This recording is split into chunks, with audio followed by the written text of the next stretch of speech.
Vamos abrir as nossas Bíblias no livro de 1 Reis, capítulo 18.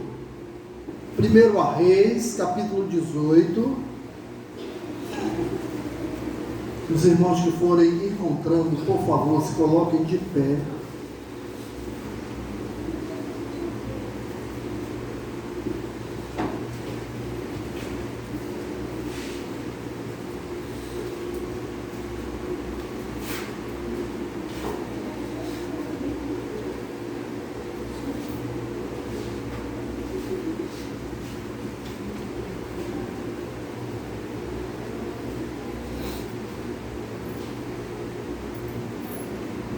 O texto diz, a partir do versículo 20, amém?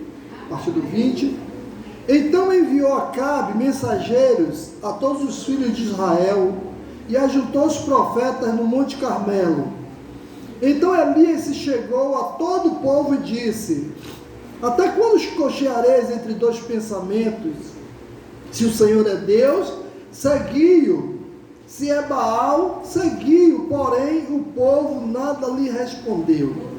Então disse Elias ao povo, se eu fiquei dos profetas do Senhor, se eu fiquei só, eu fiquei dos profetas do Senhor, e os profetas de Baal são 450 homens. Deixe-nos, pois, 2 novilhos, escolham para si um dos novilhos, e dividindo em pedaços, o ponham sobre a lenha, porém, não metam fogo. Eu, porém, prepararei o outro novilho, e porei sobre a lenha, e não lhe meterei fogo. Então invocai o nome do vosso Deus, e eu invocarei o nome do Senhor. E há de ser que o Deus que responder por fogo, será esse que é Deus. E todo o povo respondeu e disse, é boa esta palavra. Disse Elias aos profetas de Baal, escolhei, pois, vós outros, um dos novilhos, e preparai-o primeiro, porque sois muitos, invocai o nome do vosso Deus, e não lhe metais fogo. Tomaram o novilho que lhe fora dado, prepararam-no, e invocaram o nome de Baal desde a manhã até o meio-dia, dizendo a Baal, responde. Porém, não havia uma voz que respondesse. E manquejando-os, se movimentavam ao redor do altar que tinham feito. Ao meio-dia, Elias zombava deles, dizendo, clamai em voz alta, porque ele é Deus. Pode ser que esteja meditando, ou atendendo a necessidade, ou de viagem, ou a dormir e despertará. E eles clamavam em altas vozes, e se retalhavam com facas e com lancetas, segundo o seu costume, até derramarem sangue. Passado ao meio-dia, profetizaram eles até que a oferta de manjares se oferecesse, porém nada houve, não houve voz, nem resposta, nem atenção alguma. Então Elias disse a todo o povo, chegai-vos a mim, e todo o povo chegou a ele. Elias restaurou o altar do Senhor, que estava em ruínas, tomou 12 pedras, segundo o número das tribos dos filhos de Jacó, ao que viera a palavra do Senhor dizendo, Israel será o teu nome. Com aquelas pedras edificou o altar em nome do Senhor, e depois fez um rogo em redor do altar, tão grande como para semear 2 medidas de sementes. Então armou a lenha, dividiu o novilho em pedaços, e pô-lo sobre a lenha, e disse, enchei de água 4 cântaros, e derramai-o sobre o holocausto e sobre a lenha.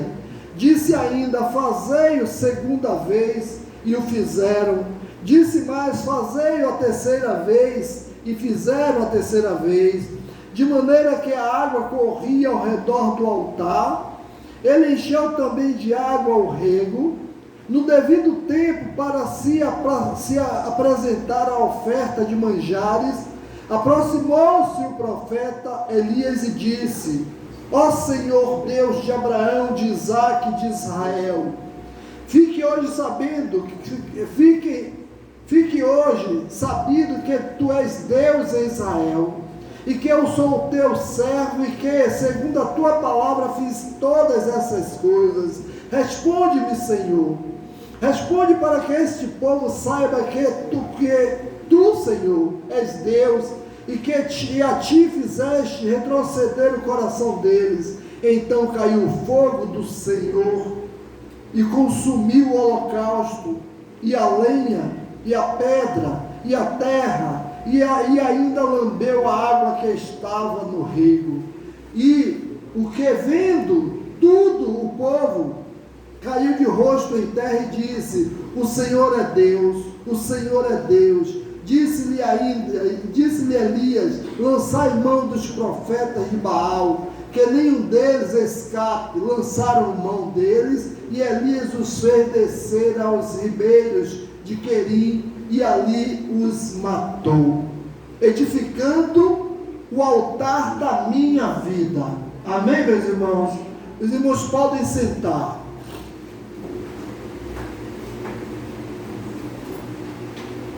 Queridos, a palavra restauração significa reparo, significa conserto, significa recomposição. Quando nós restauramos algo, a coisa fica como nova, né? Então Elias estava vivendo em tempos difíceis, tempo onde o povo de Israel estava vivendo, queridos irmãos, uma apostasia. O povo de Israel tinha se afastado do propósito de Deus para eles. Na verdade, o povo de Deus estava adorando Baal. Os profetas de Deus abandonaram o seu Deus. O altar de Deus estava em ruínas. O altar de Deus estava quebrado. Eu quero dizer, mas fazendo um paralelo ao nosso tempo, fazendo um paralelo com os dias de hoje, parece que as coisas, meus irmãos, na vida de muitos, continuam da mesma forma. Eu quero dizer que os pecados continuam os mesmos, os altares de Deus na vida de muitos está em ruína, o altar está abandonado, muitos têm vivido os desejos do seu próprio coração. Eu quero dizer que o altar de Deus significa, o que o altar de Deus significa em nossa vida? Eu quero dizer que o altar de Deus significa em nossa vida santidade, significa entrega, dedicação, presença de Deus. O altar de Deus na nossa vida significa fé. É preciso, queridos irmãos, ter o altar restaurado. O Senhor, Ele orou, o Senhor Jesus, Ele ora ao nosso Deus, né? E Ele fala o seguinte em João 17:21, para que todos sejam um, como tu, ó Pai, és um em mim, e eu em ti, que também eles sejam um em nós, para que o mundo creia que tu me enviaste. Então, queridos irmãos, o mundo só vai crer que Jesus foi enviado para morrer em nosso lugar se nós formos um. O mundo precisa ver Deus em nós, mas para isso precisamos ter um altar restaurado, assim como Jesus e o Pai são um, como Ele fala, né, na sua palavra, para que todos sejam um, como tu, ó Pai, és um em mim e eu em ti. Então, assim como Ele e o Pai eram um, nós precisamos ser um com Ele. Então, queridos irmãos, como é importante entender que estamos vivendo tempos cruciais, tempos importantes nos quais devemos agir com plena convicção do chamado de Deus para as nossas vidas. Eu quero dizer que Deus, Ele tem um chamado para cada um de nós. Deus tem algo para fazer através de cada um, e nós, queridos irmãos, precisamos estar com o altar edificado. O nosso altar, observe que se Elias, por acaso, não tivesse organizado o altar, se Elias por acaso não tivesse edificado o altar, nada ia acontecer, porque Deus é um Deus que age no local onde está edificado, onde está organizado. Então, queridos irmãos, no mundo espiritual, as forças da maldade, as forças do mal, estão lutando de uma maneira desesperadora para controlar a vida das pessoas e, sobretudo, controlar a nossa vida. O objetivo do inimigo é esse, é nos controlar, para que nós possamos, assim como eles controlaram a vida dos profetas de Deus que estavam ali. E observe que Elias era o único obediente, o único que não tinha abandonado a sua fé, mas da mesma maneira como aconteceu na época de Elias, meus irmãos, Deus está levantando servos, Deus está restaurando o seu altar para trazer de volta a genuína adoração a Ele. Então Deus, Ele deseja ser adorado, Deus precisa ser adorado, porque foi para isso que Ele nos criou, para a sua adoração, para que com a nossa vida nós pudéssemos adorá-lo. É para isso que nós estamos aqui, para adorar ao Senhor. Então, para restaurar o altar de Deus, nessa manhã eu quero falar sobre 3 pontos sobre essa restauração. Para restaurar o altar de Deus, precisamos primeiro pregar a palavra. É preciso que sermos a palavra de Deus viva e eficaz. Observe que o versículo 1, alguém leia aí por favor, no livro de Reis, no próprio livro 1 Reis, no capítulo 17, versículo 1, por favor. Versículo 1.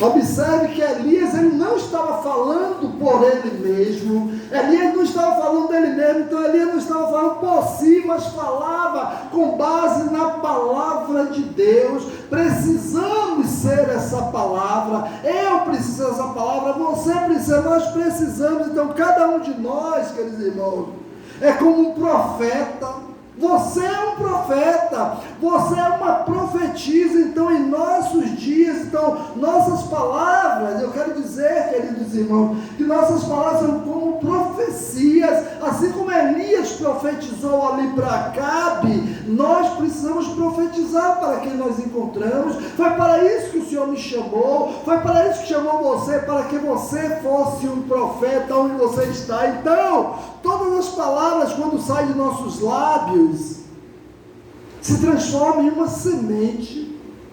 O que eu falo é uma semente. A minha vida tem que ser uma semente. Eu quero te dizer que cada palavra que pronunciamos, queridos irmãos, será alimento para a vida do outro. Eu tenho que ser um profeta. Foi para isso que o Senhor nos chamou. Todos nós somos profetas de Deus. Então o que hoje semeamos com a nossa palavra é o fruto que o outro vai se alimentar. Eu sou o fruto que o outro vai se alimentar. Então, de que forma eu tenho alimentado? De que forma eu tenho sido fruto na vida do outro? Que tipo de fruto eu tenho sido? Será se a minha vida tem edificado a vida do outro? Será se eu tenho sido um instrumento de Deus? Porque era isso que Elias era. Observe que em todo momento que Elias aparecia, sempre era Deus falando. E eu quero te dizer uma coisa: o compromisso é muito grande, mas a responsabilidade é maior ainda. Então você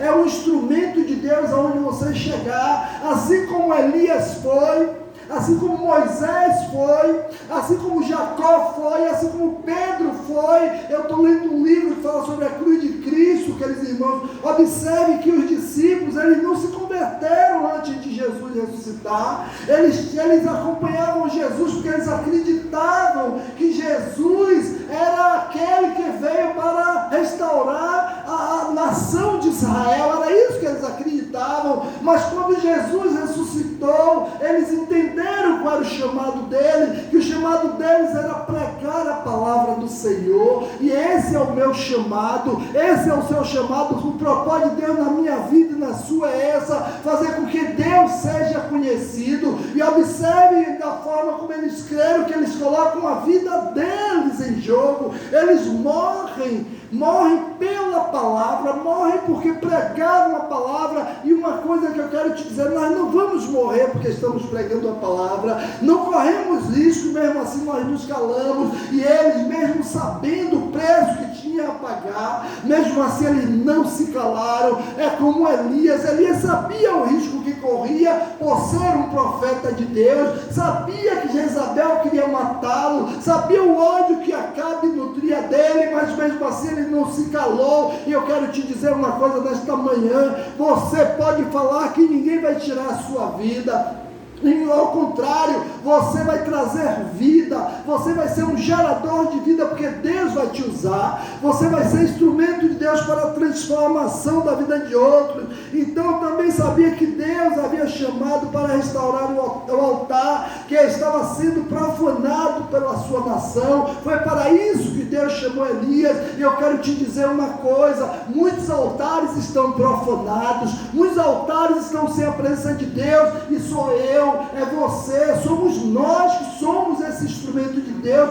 Deus quer te usar, meu irmão, Deus quer usar cada um de nós. Então Deus levantou Elias de uma maneira sobrenatural, uma maneira especial. Mas Deus também te levantou de uma maneira especial. Foi um grande milagre aquele momento que você disse sim para o Senhor. Eu quero dizer que para ele enfrentar o rei que governava Israel, e para tirar o véu dos olhos do povo que estava com os olhos fechados, para a verdade, eu quero te dizer, queridos irmãos, para que o povo pudesse reconhecer que Baal não era o Senhor, Elias tinha um preço alto a pagar. E nós, queridos irmãos, precisamos fazer. Nessa época era Elias, na época de Moisés era Moisés, na época dos discípulos eram os discípulos, e hoje sou eu e você. Hoje somos nós que somos os profetas de Deus. Será se eu tenho sido profeta? Eu quero dizer que para restaurar o altar de Deus, precisamos restaurar o altar de Deus em nossa mente, em nossa vida e em nosso coração. Eu queria que alguém lesse aí, por favor, o versículo 21 do capítulo 18 de 1 Reis, 18, 21, por favor. Pode ler quem está com a Bíblia aberta.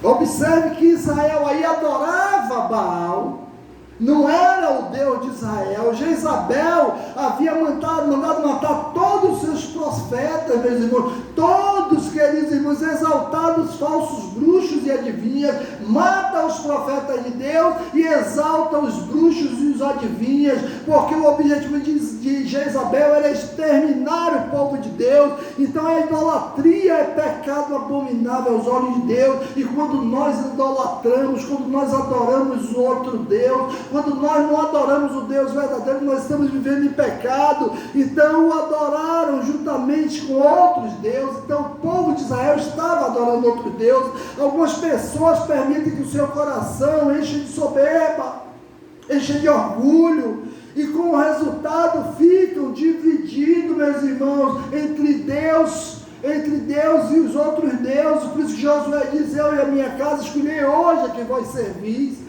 Observe, porém eu e a minha casa serviremos ao Senhor. Então a gente precisa tomar uma decisão de servir a Deus. Servir a Deus verdadeiramente é obedecer a Ele, é fazer a vontade dEle. Vão ao culto, observe que ouve a voz de Deus, mais próximos está a voz do inimigo trazendo conflito interior. Muitos vão ao culto no domingo, saem cheios de fé, cheio de alegria, né? Cheio de poder, mas no outro dia, quando se deparam com a realidade do dia a dia, parece que a fé acabou, parece que só são crentes quando estão na igreja, só são crentes quando estão no culto, e muitos têm sido assim. Quando chega a segunda-feira, parece que Deus não existe nas suas vidas. Que Deus é esse que estamos servindo?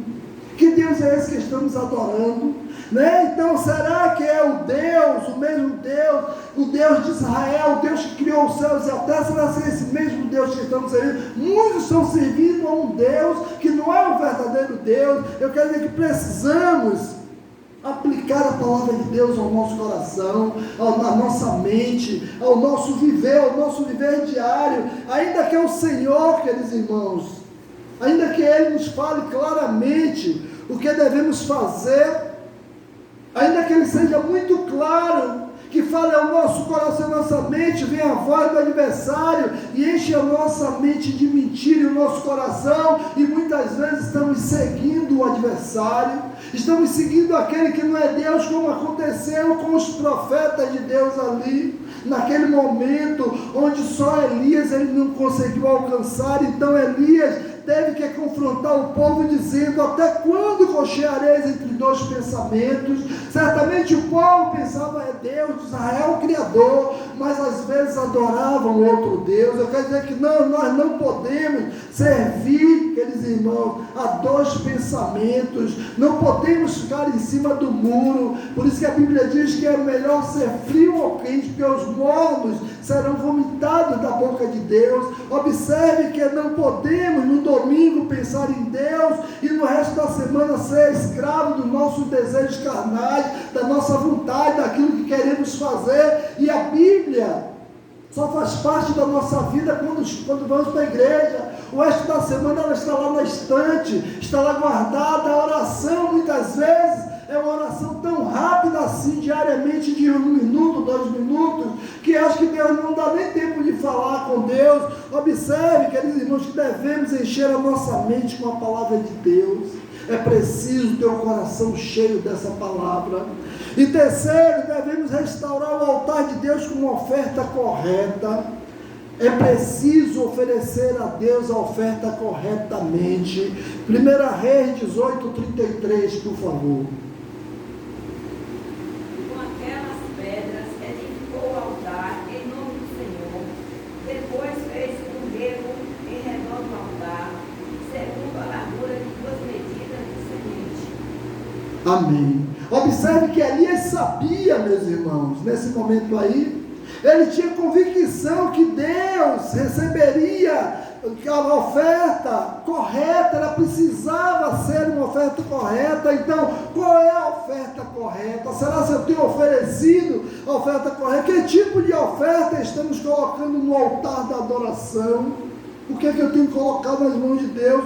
Romanos capítulo 12, versículo 1, né? Romanos 12 diz: não vos conformeis com este mundo, mas transformai-vos pela renovação do vosso entendimento, para experimentar qual seja a boa, agradável e perfeita vontade de Deus. Então, não pode ter a forma do mundo, não pode ser igual ao mundo, é preciso ter a forma de Deus. E Elias sabia qual era a forma de Deus, Elias sabia que o altar precisava ser restaurado. Eu quero dizer que Deus deseja ver nossas vidas em obediência, como sacrifício no santo no altar. Eu preciso ter uma vida de obediência, meus irmãos. Então não adianta eu estar aqui se eu decido não obedecer, fazer da forma como eu quero, agir da forma como eu quero, me comportar como eu quero. Não adianta. Eu preciso viver segundo os padrões de Deus. O crente que vive segundo a sua vontade, eu faço como eu quero, eu sou dono, porque nós não somos dono do nosso nariz. Tem gente que diz que é dono do seu nariz, né? Eu não sou. O dono do meu nariz é o Senhor. O dono do seu nariz é o Senhor. Então você não se governa, né? Como eu ouvi mesmo muito mãe dizer isso quando a gente é pequeno, né? Olha, você não se governa, faça como eu estou dizendo, né? Acho que muita gente, todo mundo aqui ouviu isso. Você não se governa. Quem manda em você sou eu. E hoje eu digo: quem manda em mim é o Senhor. Quer dizer, eu nunca governei minha vida. Quando eu era criança era a mãe que governava. Quando fica adulto é Deus que governa. Então, queridos irmãos, é Deus que é o Senhor da sua vida. É Ele que decide. Então, isso significa que devemos colocar nossa vontade em harmonia com os desejos do coração de Deus. Devemos fazer tudo aquilo o altar na vontade de Deus. Então, muitos dos que dizem servir a Deus, na realidade não estão fazendo o que o Senhor determina, está fazendo aquilo que quer mais, queridos irmãos, oferecendo suas vidas apenas de lábios, apenas de palavras. É preciso oferecer a vida ao Senhor como Elias fazia, de atitude, de ação, e não só com atos, mas de verdade. Eu quero dizer que quantos cristãos estão brincando de servir ao Senhor?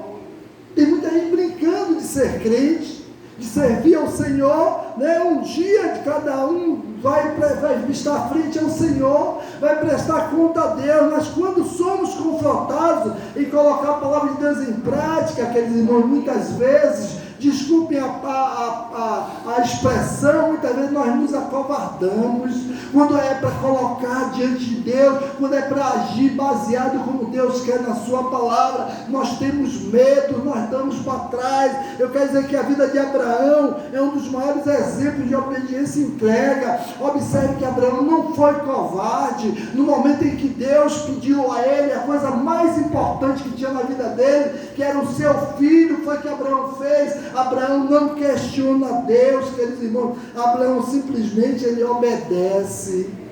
A Bíblia não diz nem que ele não falou nem com a mulher, porque imagine falar com a mulher, não. A mulher podia dizer, você não vai levar meu filho, não. Ele nem fala, ele pega o menino, pega o que tinha que pegar e sobe, mas quando Deus lhe pediu que sacrificasse a promessa, o seu filho Abraão obedeceu. Ele fez aquilo que Deus mandou. Então os profetas de Baal, queridos irmãos, eu quero dizer que eles achavam que que adoravam um Deus verdadeiro, mas eles adoravam um Deus que não existe, um Deus que não tem poder, um Deus que não tem capacidade de fazer nada. Quer dizer, quando o profeta orou, Elias, o fogo caiu do céu, né? A oferta foi consumida, tudo foi consumido, a pedra foi destruída, até a água foi lambida. Então, queridos irmãos, eu quero dizer que isso nos ensina que quando unimos na nossa mente os pensamentos de Deus, quando unimos a nossa vontade, a vontade do Senhor, seu fogo virá e as coisas acontecerão, o poder dele se manifestará. Mas é preciso estar com a vida estabelecida. Restaurar significa pôr em ordem a própria vida, e é hora de restaurar. É hora de restaurar a vida, aqueles irmãos. Então o nosso corpo é o templo do Espírito Santo, o seu corpo é o templo do Espírito Santo, e devemos entender que as nossas vidas não podem ser um caos. Observe que o altar estava um caos, o altar estava destruído, e o que foi que Elias fez? Elias disse, é hora de restaurar, porque Deus não age no caos, Deus não age na bagunça. E aí Elias organizou o altar. Observe que ele pegou 12 pedras, e cada pedra representava uma das tribos de Israel, e organizou aquele altar, e colocou a oferta no altar, e com clamor a Deus que consumisse, que recebesse aquela oferta. E assim é na nossa vida, quando nós colocamos a nossa vida em ordem, quando a gente diz assim, Senhor, eu quero te servir organizado, eu quero fazer o certo, e aí Deus recebe a sua oferta de gratidão a Ele. Eu quero dizer que ao recebermos Jesus, nossas vidas deixaram de pertencer a nós mesmos. Como eu já falei, não somos dono, não sou meu, de Cristo salvo, tudo quanto sou Senhor.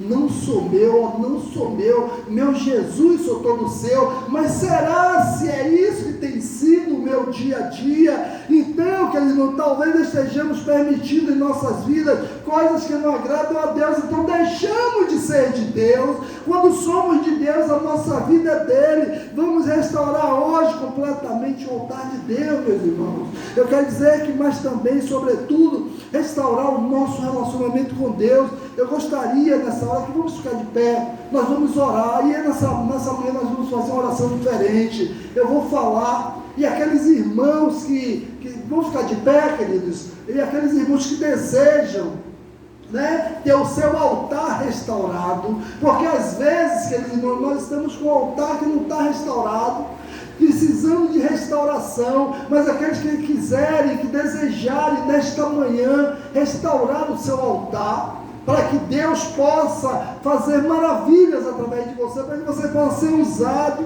Eu gostaria que nessa manhã nós vamos orar, vocês vão repetir a minha oração. Nessa manhã eu vou falar e vocês vão repetir, aqueles que desejam ter o altar restaurado, amém? Vamos fechar os nossos olhos nesta hora. Grande Deus, nesta manhã, eu te peço, Senhor, tira da minha vida tudo que impede eu ter uma verdadeira adoração ao Senhor. Restaura o altar da minha vida, o altar da adoração, que eu seja restaurado, que eu seja transformado. Desejo, Senhor, ter um relacionamento com o Senhor, de filho, e tudo que impede esse relacionamento seja retirado da minha vida, em nome de Jesus.